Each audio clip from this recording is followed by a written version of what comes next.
All right, hi everyone. So this is going to be a little bit of an instructional video on how to approach paper number 3.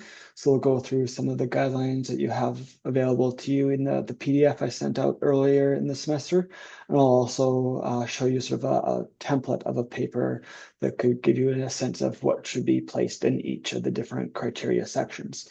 So the impetus for this paper, or what I want students to get out of this, is to imagine yourself in your future dream criminology profession, whether it's as a lawyer, a judge, a forensic psychologist, police officer, correctional officer, social worker, probation officer. It can really be anything, but try and think about something that you're actually interested in doing as a career.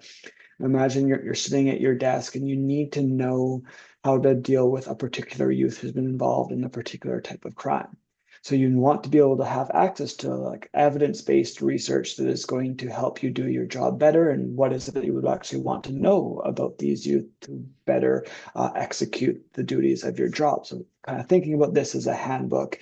If you're a probation officer and you had a youth client involved in sexual offenses, you'd want to know like what are the best practices for probation officers when it comes to dealing with people who've been involved in sex crimes. So this would be different from, for example, the responsibility of, say, a social worker or a psychologist or somebody who is doing sort of a primary intervention strategy. For a probation officer, the sex offense has already happened, so you're less focused on preventing the sexual offense from happening and more so reacting to the sexual offense and trying to prevent future sexual recidivism or other types of recidivism. So this is not the same as paper number 1, but you can kind of take some of the ideas that you may have discussed in paper 1 about what is known about, for example, youth sex offenders or youth involved in homicide, and bring some of those resources into paper number 3. And as I've listed at the bottom here, criteria number 5 is the most important section of the paper. So criteria number 1 is to introduce the purpose of the paper. So let's imagine that we were writing a paper on police as our sort of ideal profession, and we want to sort of know, like, if we're a police officer, what do we need to know about gang-involved youth, and what are some of the best practices for police interactions with gang-involved youth?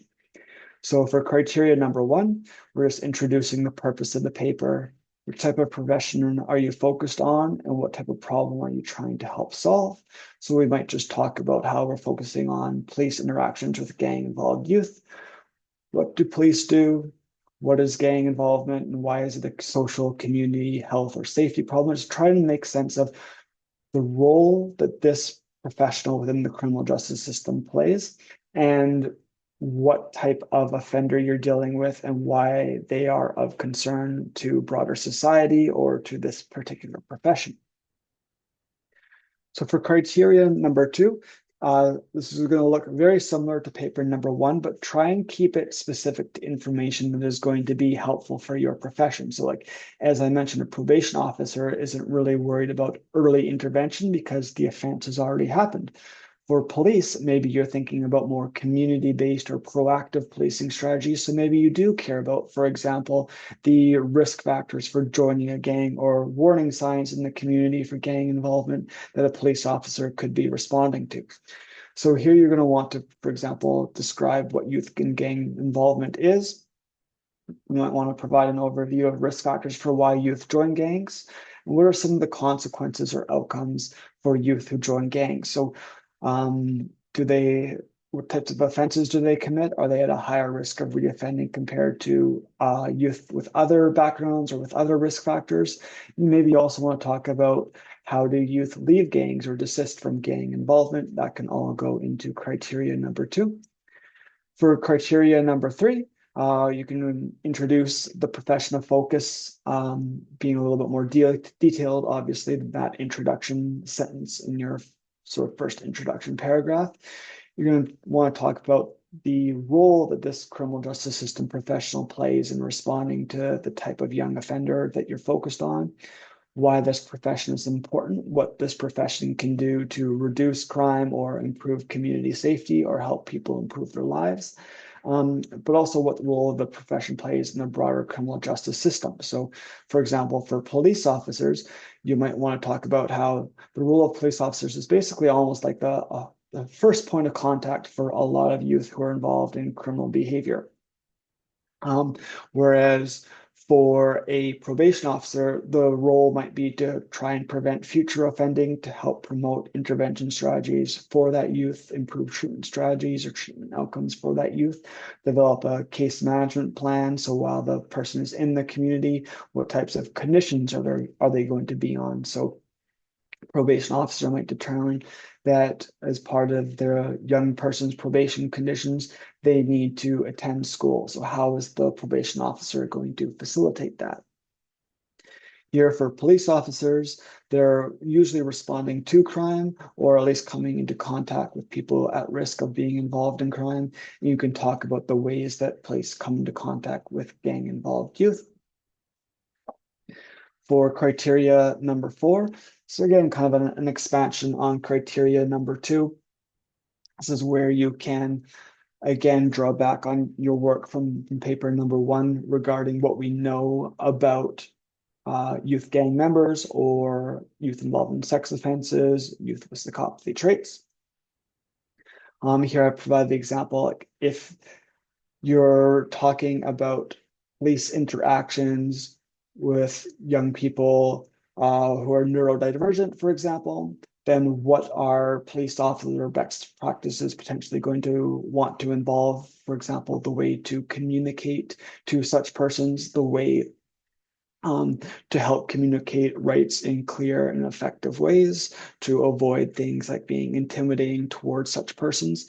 Ryan Simpson, who is a professor here in the School of Criminology, his research on, for example, police officer uniforms might be really important here to think about how police officers can manage their role in the community. For criteria number 5, talking a little bit about recommendations for how professionals should respond to this type of young offender. So let's go back to that example I just gave with Ryland's work. So we might know, for example, that gang-involved youth tend to have hostile attributions towards law enforcement personnel. So we would take what we know from criteria number 4. We know that gang-involved youth tend to have more antisocial, criminogenic attitudes and to be more hostile towards law enforcement. So for criteria number 5, we're going to want to carry that information forward and talk about what police officers can or should do when responding to this type of young offender, whether it has to do with uniforms, voice, mannerisms, everything like that.